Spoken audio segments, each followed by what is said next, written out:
Ya'ni bu yerimiz 6 metr kvadratimiz.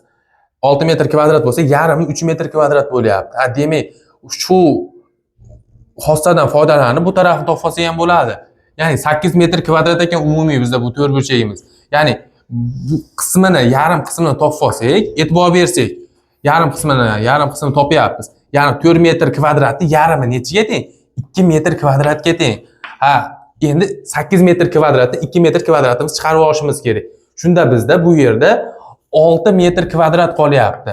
6 metr kvadrat qolyapti. E'tibor bersak, eng e'tiborli jihati 6 metr kvadrat, bu yerimiz umumiy qancha bo'lyapti? 6 metr kvadrat bo'lyapti. Ha, demak, tepamiz bilan, ya'ni biz yarimini topib oldik degan, yarim topib oldik desak ham bo'ladi.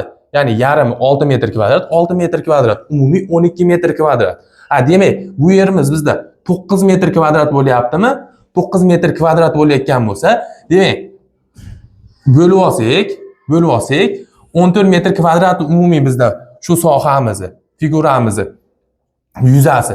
Ya'ni bu bo'lingan shu joyi to'rtburchagimizni yuzasi 9 metr kvadrat bo'lib qolyapti. Ya'ni 14 metr kvadratdan 9 metr kvadrat olsak, 5 metr kvadrat qoladi. Demak, o'ng tarafimiz bizda 5 metr kvadrat. Endi 5 metr kvadrat tepasi bilan pasti bir xil bo'lganligi uchun biz so'rog'imizni o'rni ham, so'rog'imizdagi yuzani ham qiymati 5 metr kvadratga teng.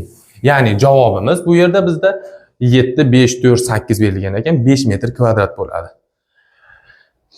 Agar sizga shu berilayotgan bilimimiz foydali va manfaatli bo'layotgan bo'lsa, o'z fikringizni kommentariyada bildirib qoling, hamda like tugmasi bilan qo'llab-quvvatlashingizni so'ragan bo'lamiz, hamda bizni yo'qotmaslik uchun, ya'ni kanalimizga obuna bo'ling.